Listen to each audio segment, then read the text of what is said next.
Buenas tardes, yo soy el doctor Mariscal Ochoa Jesús Ariel, soy médico residente del tercer año del Instituto Nacional de Enfermedades Respiratorias y hoy voy a hablar de un tema que nos compete a todos los médicos. El tema de hoy es coronavirus y bueno, hablando sobre el coronavirus, fue ya definido como pandemia por la Organización Mundial de la Salud el 11 de marzo del presente año, debido a que en aquel momento ya había aislado 118,000 casos en 114 países, con un total de más de 4,000 muertes.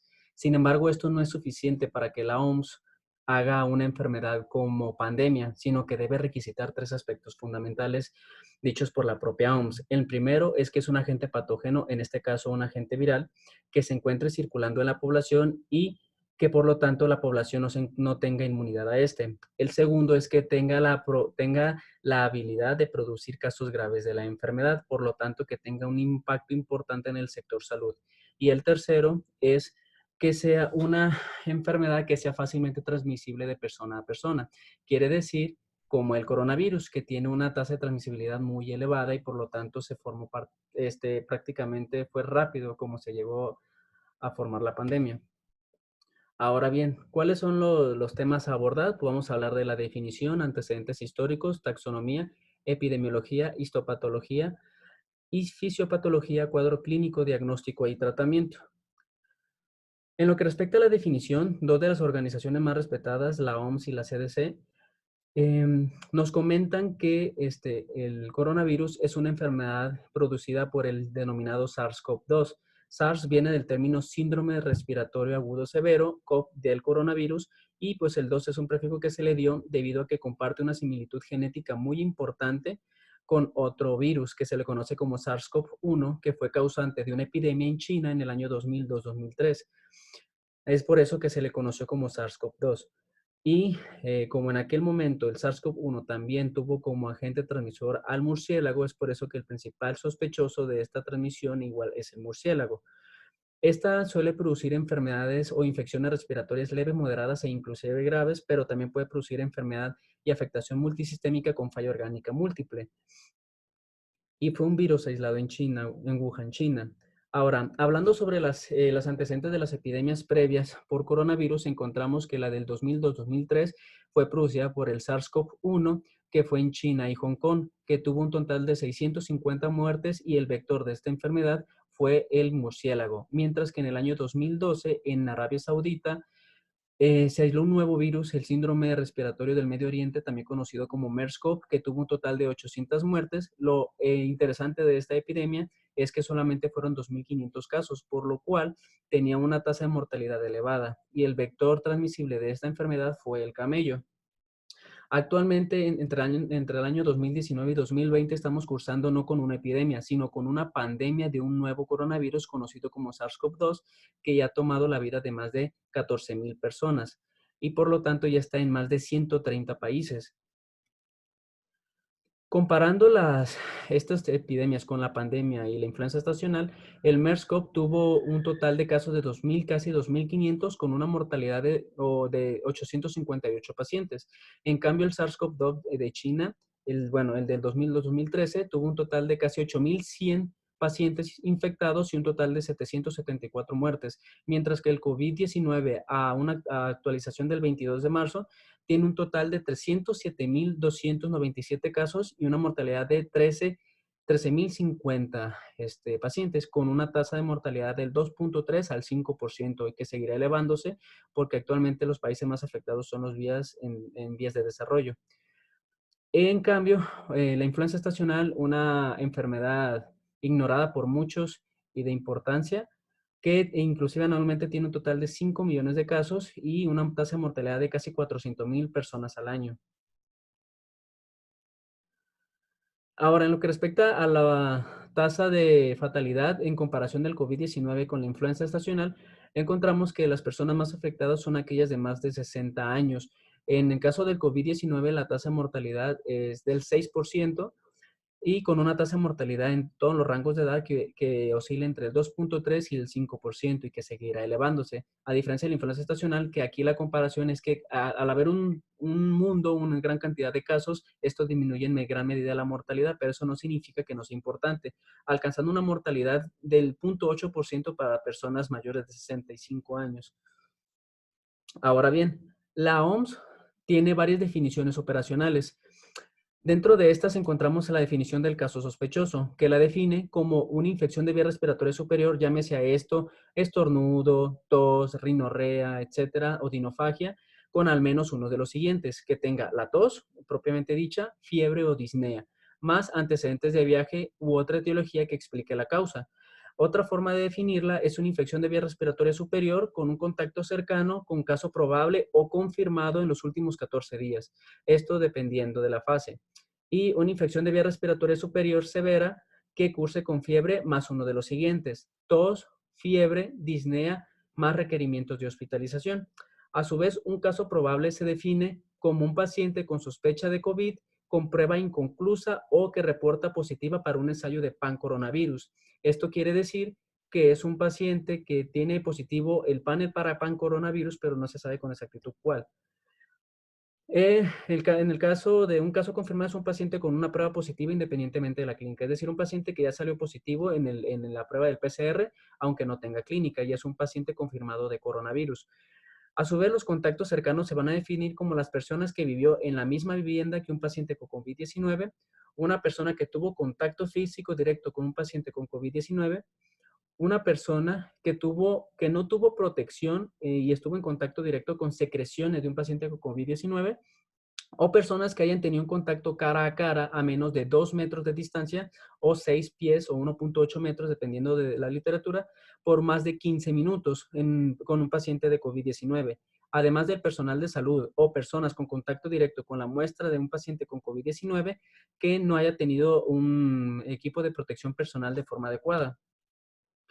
Hablando de la taxonomía del coronavirus, este pertenece al dominio acicota, que literalmente significa acelular. Es un organismo biológico acelular o que no tiene vida, en donde aquí entran principalmente los virus y las subdivisiones como los viriones y los priones.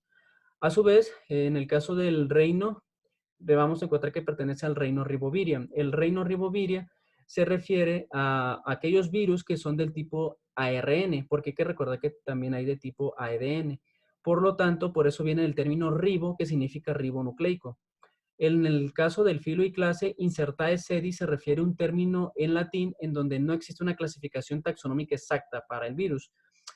En el caso del orden de los nidovirales, quiere decir que es un virus que suele afectar a vertebrados y se divide principalmente en 4 géneros: alfa coronavirus, beta coronavirus, delta coronavirus y gamma coronavirus. En este caso, lo que nos acompete a nosotros es el alfa y el beta coronavirus, que son los que afectan principalmente a murciélagos y afectan principalmente a roedores. En cambio, el delta y el gamma coronavirus suelen afectar principalmente a las aves. A su vez, pertenece al suborden y familia Coronaviridae y a la subfamilia Orthocoronaviridae, también conocida como coronavirus. Hablando de forma rápida, porque lo voy a mencionar un poco más adelante, el coronavirus tiene proteínas estructurales y no estructurales muy importantes para su fisiopatología y para su infectividad. Cuenta con 4 proteínas estructurales importantes, que es la proteína spike o espiga, que le da el aspecto de corona y de ahí el nombre de coronavirus, la proteína M, la proteína E de envoltura, la proteína M de membrana y además de la cadena de RNA, ¿no? Ahora bien, algunos datos de la epidemiología, pues vamos a encontrar que en lo que respecta a la epidemiología, a datos igual del 23 de marzo, en China se habían aislado un total de 81.601 casos, mientras que los países subsecuentes con más casos encontramos en segundo lugar Italia, con un total de 59.138 casos, que correspondería al 72% del total de los casos que tiene China en ese momento. Estados Unidos ya es el tercer país con más casos. Actualmente el epicentro de la pandemia en Estados Unidos es Nueva York y pues vamos a encontrar que tiene un total de 31.573 casos, que correspondería aproximadamente al 38% de los casos que tiene China. y España, que es el cuarto país, con un total de 28.572, que correspondería aproximadamente al 35% total de los casos que tiene China. Ahora bien, en lo que respecta a datos de México, encontramos que tiene un total de casos confirmados de 367, estos datos actualizados al 23 de marzo, con un total de casos por día que oscila entre 51 y 65 casos, y de estos un total están hospitalizados el 7% de los pacientes, con un total de 4 muertes. En lo que respecta a la transmisión, pues bueno, la mayoría de las organizaciones y literaturas están de acuerdo que la mayor forma de transmisión del coronavirus es de persona a persona, mediante gotitas respiratorias, ya sea al hablar, al toser, al estornudar, etcétera. Y para tener este riesgo de transmisión, también tiene que estar a una distancia menor a 6 pies o 1.8 metros o 2 metros, dependiendo de dónde lo lean. Y igual el contacto físico directo, ¿no? Dentro de superficies contaminadas, esta también se ha demostrado que es una causa de transmisión de la enfermedad. Se ha demostrado que el virus puede sobrevivir a diferentes horas en diferentes superficies. Por lo tanto, por eso se hace mucho énfasis en la población de no tocarse la cara y estarse lavando las manos de manera constante, debido a que el virus puede sobrevivir horas e inclusive días posteriores en una superficie contaminada. En lo que respecta a los aerosoles, la CDC refiere que cuando una persona, principalmente el personal de salud, están en un área cerrada con aerosoles con altas tasas de coronavirus, tiene alto riesgo de infectarse por el mismo coronavirus. Dentro de las heces fecales, la sangre, la transmisión fecal, se ha demostrado que los pacientes con infección ya confirmada de coronavirus suelen tener cargas virales elevadas en heces fecales, hasta en un 30 a 33% de los casos, por lo cual el paciente con coronavirus también puede llevar a cabo una transmisión vía fecal oral, que no es lo más frecuente. Igual en la sangre. Se ha podido aislar, sin embargo, no es la forma de transmisión más frecuente, pero hay que conocer que se puede dar. Y en lo que corresponde a la transmisión vertical, existen hasta el momento 2 bebés con diagnóstico de coronavirus. Aquí es importante mencionar que el primer caso se dio en China y el diagnóstico al bebé se hizo 30 horas después de haber nacido, por lo cual no se sabe con certeza si el diagnóstico del bebé fue mediante transmisión vertical o mediante estar en contacto directo con la madre infectada. El segundo caso se dio en Londres y aquí se dio horas después del nacimiento, por lo cual entró en polémica si realmente el coronavirus tiene una transmisión vertical o no. Ahora bien, ¿cuál es la tasa de transmisión del coronavirus actualmente? Hay muchos datos, oscila entre 1.5 a 2.2 hasta 3. Esto quiere decir que una persona con infección de coronavirus tiene el potencial de infectar entre 2.2 a 3 personas.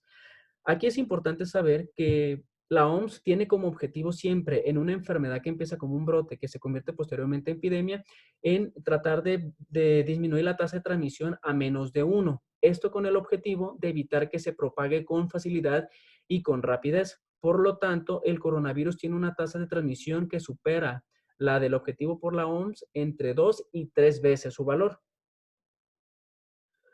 Ahora bien, en ciertos cuestionamientos que se hace tanto la CDC como la OMS en las preguntas frecuentes encontramos, ¿el virus se puede transmitir sin estar enfermo? Sí, se ha descubierto que una persona asintomática tiene la carga viral muy similar a un paciente que está comenzando apenas con los síntomas. Quiere decir, por lo tanto, que un paciente asintomático también puede ser transmisor de la enfermedad. Ahora bien, ¿puede propagarse el virus por objetos o superficies contaminadas? Como ya lo comenté previamente, el coronavirus puede sobrevivir en diferentes horas a diferentes superficies. Por lo tanto, si una vez nosotros tenemos contacto con esta superficie sin lavarnos las manos y nos tocamos la cara, ya sea la mucosa oral, de la conjuntiva o de la nariz, hay mucho riesgo de que nos infectemos. Esto fue de un estudio realizado en el New England, en donde comparó la supervivencia del virus del SARS-CoV-1 con la del SARS-CoV-2. Tomaron como preferencia lo que son 5 superficies. En estas superficies encontramos lo que son los aerosoles, lo que es el cobre, el cartón, el acero inoxidable y el plástico. ¿Y aquí qué se demostró? Se demostró que tanto en aerosoles, el SARS-CoV-1 como el SARS-CoV-2 puede mantenerse suspendido hasta 3 horas. Mientras que en el cobre se observó que el SARS-CoV 2 solamente puede sobrevivir 4 horas. Sin embargo, el SARS-CoV-1 hasta 8 horas. Esto cambia radicalmente en el cartón, en donde el SARS-CoV-1 solamente sobrevive lo que son 8 horas, mientras el SARS-CoV-2 puede sobrevivir hasta 24 horas. Mientras que en el caso del plástico y el acero inoxidable, puede sobrevivir hasta de 2 a 3 días. Existen otras literaturas que mencionan que inclusive hasta 5 días. Entonces, esto nos deja como resumen que en el aire puedes mantenerse hasta 3 horas, en el cobre hasta 4 horas, cartón hasta 24 horas y plástico y acero inoxidable hasta 2 a 3 días. Ahora bien, la siguiente pregunta, ¿se puede transmitir el virus mediante alimentos refrigerados o congelados? La respuesta es, no existe suficiente evidencia para corroborar que se pueda transmitir por alimentos contaminados. Sin embargo, la CDC hace mucho énfasis en el lavado extenuante de los alimentos y evitar consumir los alimentos lo menos crudo que se pueda. El clima cálido detendrá la transmisión del COVID-19, aunque se ha demostrado que el COVID es más lábil a los climas cálidos, no es suficiente evidencia para comentar que se va a detener la transmisión durante los climas cálidos. Sin embargo, sí se tiene la sospecha de que se puede disminuir la tasa de transmisión en los climas cálidos respecto a los climas fríos. En el caso de, ¿puede infectarme por animales? Como se ha comentado al principio de la clase, la mayoría de los transmisores o vectores de las enfermedades que posteriormente afectan a los humanos son los animales. Por lo tanto, el animal que actualmente se tiene mayor sospecha de que sea el transmisor del SARS-CoV-2 es el murciélago. Sin embargo, no se ha logrado aislar de manera eficiente e importante, por ejemplo, en animales domésticos como perros y gatos. Se puede recomendar, se recomienda el uso rutinario de mascarilla para la protección del COVID-19. Para todas aquellas personas que no tienen la enfermedad, no es necesario estar utilizando una mascarilla de protección facial. Esto lo recomienda principalmente la OMS para el personal sanitario y además para personas que ya tienen caso probable, sospechoso o confirmado de coronavirus. Ahora bien, ¿puede infectarme mi perro de COVID-19? Como lo mencioné anteriormente, no existe suficiente evidencia para corroborar que pueden ser transmisor los animales, sobre todo los domésticos. Sin embargo, hay un estudio en donde mencionan que un perro en Hong Kong se pudo aislar el coronavirus. Sin embargo, esto es suficiente, información insuficiente para poder reafirmar que el perro puede ser transmisor de la enfermedad. ¿Qué puedo hacer para prevenir y propagar la enfermedad? Tal y como se realiza en la mayoría de los medios de difusión, lavar extenuantemente y con frecuencia las manos por las tasas de supervivencia del virus en diferentes superficies, así como también, pues vaya, no tocarse la cara y principalmente no saludar de beso, no tener contacto directo con personas, evitar ir a eventos sociales, etcétera.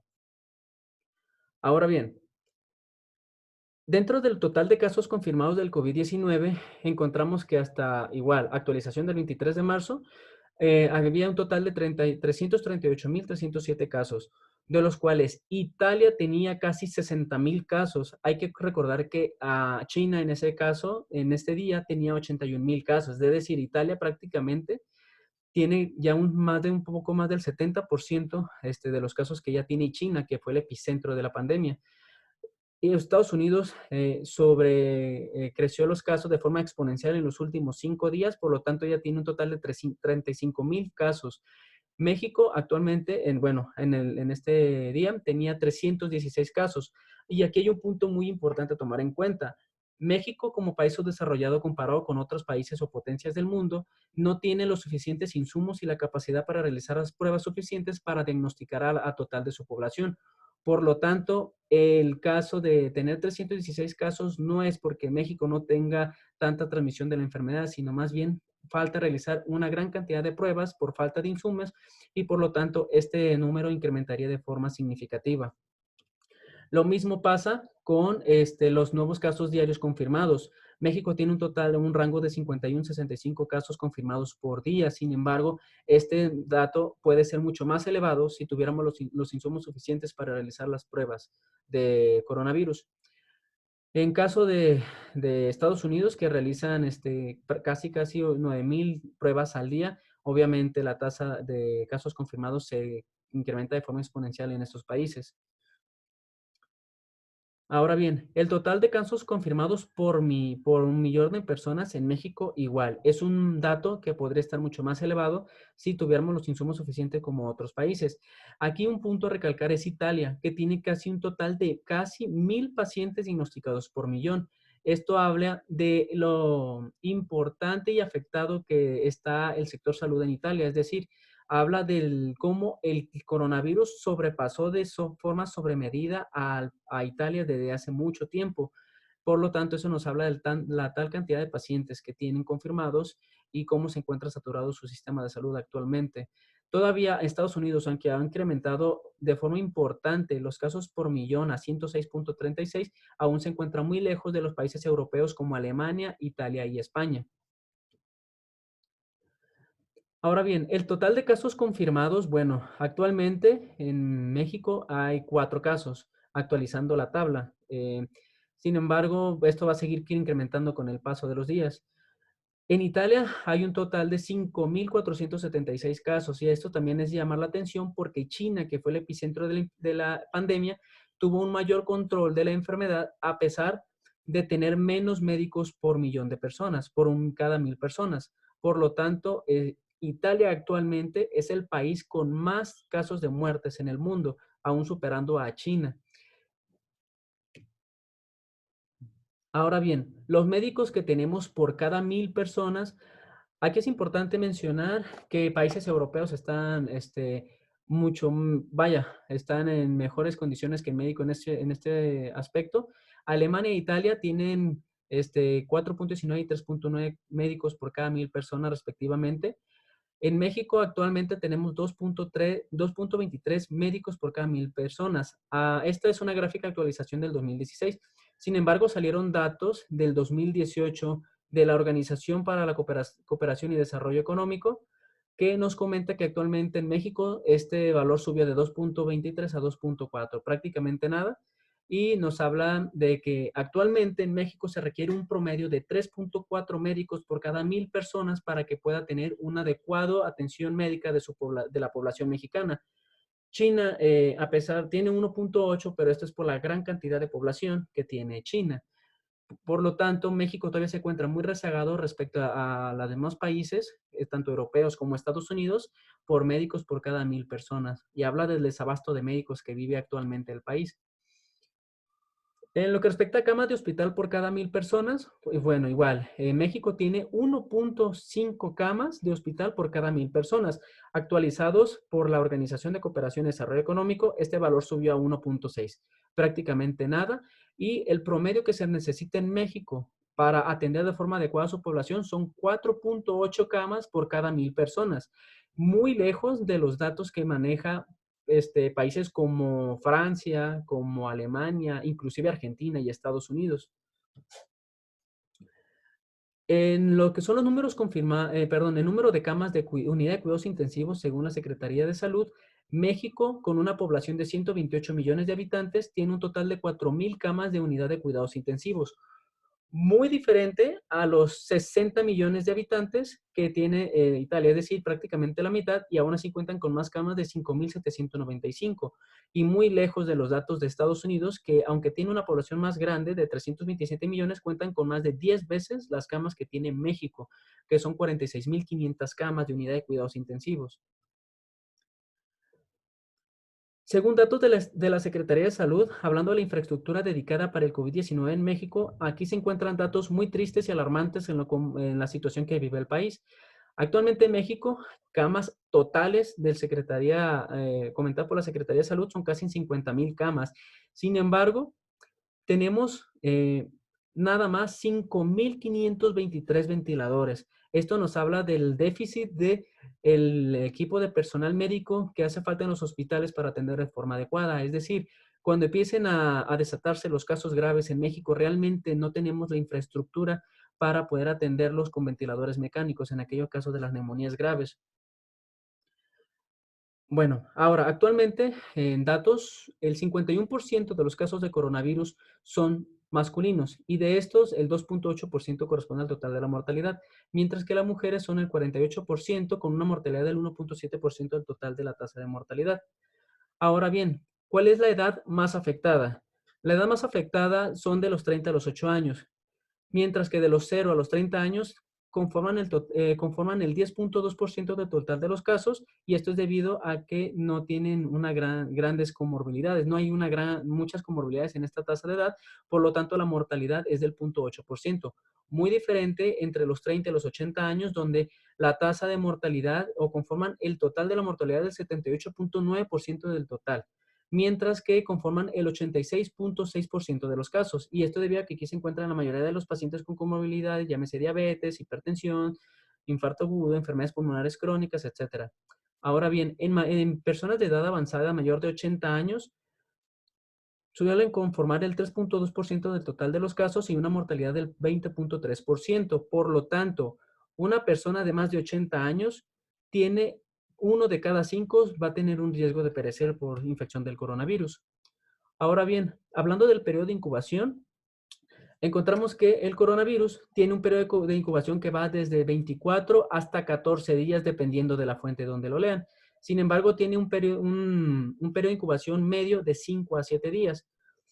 Además, la tasa de promedio de muertes por enfermedad por día, el coronavirus actualmente se encuentra en 114. Sin embargo, esto se ha incrementado de forma exponencial debido a que todavía falta actualizar más estos datos, y comparado con otras enfermedades infecciosas como tuberculosis, hepatitis, neumonía, infección por VIH, se encuentra muy lejos. Sin embargo, en el caso del coronavirus va a tender a incrementarse en lugar de disminuir. En el caso de la severidad de las enfermedades, el 80.9% del total de los casos son leves, mientras que el 13.8% son severas y ya requieren hospitalización, mientras que el 4.7% van a requerir de una unidad de cuidados intensivos. Aquí en la trayectoria de infección por coronavirus podemos observar que China ya alcanzó meseta, es decir, ya no ha presentado un pico de nuevos casos confirmados de coronavirus, al igual que Corea. Y esto es debido a la gran cantidad de pruebas confirmatorias que han realizado estos países. A diferencia de países como Italia, España, Alemania, Francia e inclusive Estados Unidos, que apenas todavía siguen con crecimiento exponencial de los casos confirmados de coronavirus. Ahora, hablando de las principales comorbilidades o condiciones en los pacientes que fallecieron, presentaban enfermedad cardiovascular en el 10.5% de los casos, 7.3% presentaban diabetes, 6.3% enfermedades crónicas respiratorias como EPOC, y hipertensión arterial sistémica en el 6%, mientras que el cáncer se encontró en el 5.6% de los casos, mientras que el 25% presentaban una condición o una comorbilidad, el 26% dos comorbilidades, y el 48%, prácticamente la mitad de estos casos, tres o más comorbilidades. Ahora bien, la tasa de contagio que tiene el coronavirus, podemos encontrar, como ya mencioné previamente, que tiene de 1.5 a 3.5. Sin embargo, depende mucho de la fuente. También lo refieren de 2.2 a 3.5. ¿Qué quiere decir esto?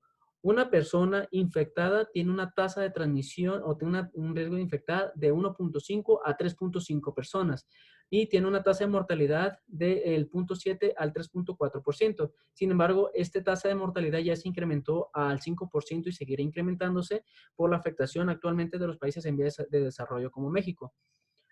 En lo que respecta a las curvas, se puede observar cómo disminuye la curva de forma drástica una vez que se toman las medidas necesarias y pertinentes para evitar el contagio. Ahora bien, hablando de la tasa de replicación del coronavirus, bueno, la forma tanto en como el SARS-CoV-2 como el SARS-CoV-1 contraen o se infectan las células del sistema es mediante un receptor, que es el receptor de enzima convertidora de angiotensina.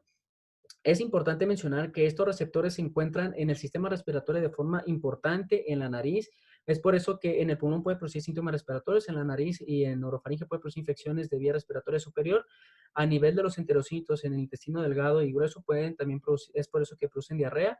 También se encuentran en el encéfalo, por lo cual en casos raros puede producir encefalitis. También se encuentra en timo, en hígado, en vaso, en ganglios linfáticos, etcétera. Tiene una gran cantidad de áreas donde se encuentra este receptor. Entonces, aquí encontramos lo que son tres tipos de virus. Encontramos un coronavirus que con la terminación TGV, que afecta a lo que son puercos. o cerdos, y el grupo 3 que es el IBV, que afecta a lo que son aves, principalmente aves de corral, y el SARS-CoV-2, ¿no? Aquí, pues obviamente vamos a hacer énfasis en el SARS-CoV-2, como mencionamos previamente y de forma simple, el SARS-CoV-2 tiene proteínas estructurales y proteínas no estructurales. Dentro de sus 4 proteínas estructurales encontramos la proteína N de la nucleocápside, la proteína spike o espiga, que es la proteína S, que tiene 2 subunidades, la S1 y la S2, que voy a mencionar ahorita. La proteína E de envoltura y la proteína de membrana, que es la proteína M, con su cadena de RNA en su interior, cubierto por una cápside, ¿no?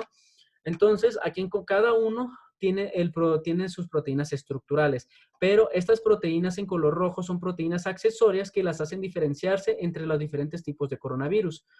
Entonces, ¿cuál es la importancia aquí? La subunidad S1 y S2 del coronavirus son de suma importancia porque permiten el S1 permite la unión al receptor de enzima convertidora de angiotensina, mientras que el S2 va a permitir, por un efecto de transmembrana, entrar a la célula y así llevar a cabo la replicación viral. Una vez dentro, va a llegar directamente al retículo endoplásmico rugoso, en donde va a formar un sistema retículo vesicular de membranas, principalmente de paquete de vesículas y membranas de doble envoltura, y dentro de ellas se van a encontrar material genético y se estima o se cree que aquí es donde se lleva a cabo la replicación del virus para posteriormente liberarse e infectar a otras células. Entonces, una vez que las células los virus, perdón, son liberadas, entonces una vez ya en el alveolo, esto va a atraer por quimiotracción lo que son neutrófilos y macrófagos que van a liberar citocinas proinflamatorias, llámese interleucina 1, interleucina 6, factores de necrosis tumoral. Estas van a producir a su vez un aumento de la permeabilidad capilar que va a producir un edema alveolar e intersticial con un aumento de la tensión superficial que puede inclusive formar un colapso alveolar. Esto va a producir un daño de la membrana alveolo capilar y esto a su vez va a producir una disminución del intercambio gaseoso. ¿Cómo se va a manifestar esto? Con hipoxemia. Por lo tanto, el paciente va a comenzar clínicamente con aumento del trabajo respiratorio y de disnea y de saturación. Otra forma es que se lleva a cabo la consolidación. Esto a su vez va a provocar lo que es un síndrome de respuesta inflamatoria sistémica que va a ocasionar un aumento de la permeabilidad vascular con vasodilatación generalizada, va a producir una disminución de volumen sanguíneo y un estado de hipotensión y de choque. Por lo tanto, puede desencadenar choque séptico y de ocasionar disminución de perfusión de órganos con falla orgánica múltiple, que es una de las causas de muerte en estos pacientes. También dentro de los órganos más afectados encontramos el riñón con una elevación de la creatinina y aumento de las enzimas hepáticas. La elevación o la presencia de falla renal al momento de diagnóstico se considera un dato de mal pronóstico en los pacientes.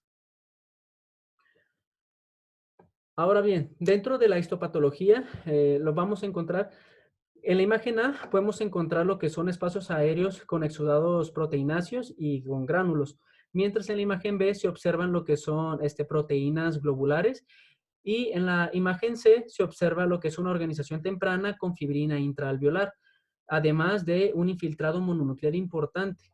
Y en la imagen D se observa lo que son neumocitos hiperplásicos que presentan inclusiones intracelulares que nos hacen sospechar de inclusiones virales. En esta imagen encontramos en la imagen A que existe un evidente exudado fibrinoproteináceo y en la imagen B se observa lo que son un daño alveolar importante. Hay que recordar que existen el SIRA que puede producir un daño alveolar difuso y también podemos encontrar lo que son focos fibroblásticos o también conocidas como bolas fibroblásticas o balones fibroblásticos que se observan o están seleccionados con las flechas. Y también podemos encontrar lo que son los neumocitos hiperplásicos con inclusiones virales en su interior. Bueno, hasta aquí voy a terminar la clase. Esta es la primera parte de la clase de coronavirus. Les agradezco la atención y muchas gracias.